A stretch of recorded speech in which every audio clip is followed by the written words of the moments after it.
Segovia Show. Welcome to the Segovia Show, everyone. This is a PSA, and I'm just your host.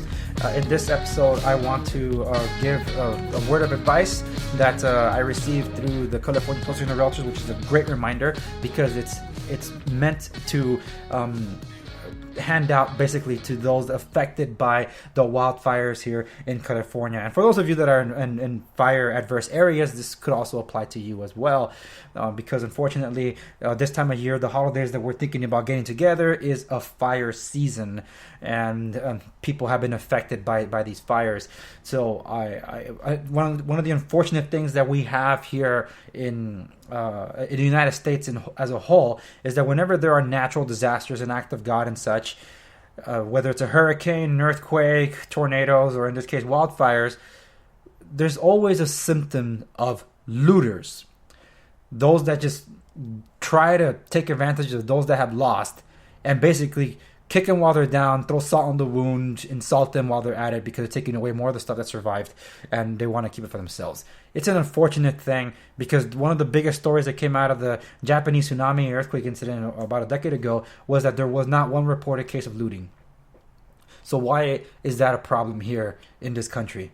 Some of you already know the answer. That's not what I'm going to get into. But what the point is that there are looters and also scammers, and scammers unfortunately take advantage of people when they're at their most vulnerable. So if you have a house that suffered from damage from a wildfire, here are 3 little steps that you can take to protect yourself, because the one that's going to look after yourself the most is yourself, not the government, not in insurance. They're there for a reason, of course, and they'll do what they can, but the one that has your interest first and foremost is yourself. So 1, make sure that whoever's inspecting your home is legitimate.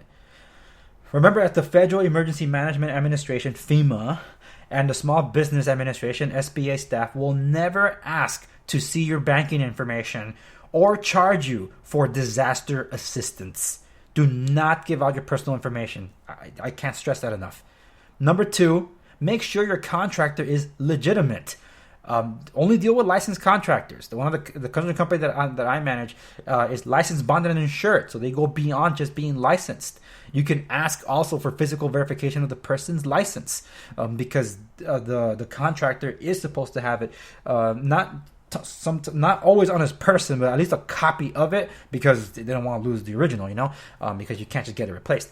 So at least to prove that they have an active license, and if they have employees, to also have workman's comp that protects their employees, because the last thing you want is for an employee that injures themselves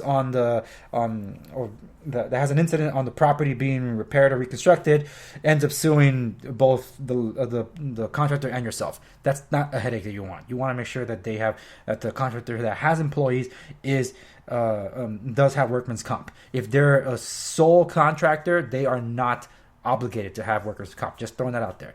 And number 3, to make sure you're not a victim or a perpetrator of price gouging. The part about perpetrator is for those of us that are in the industry.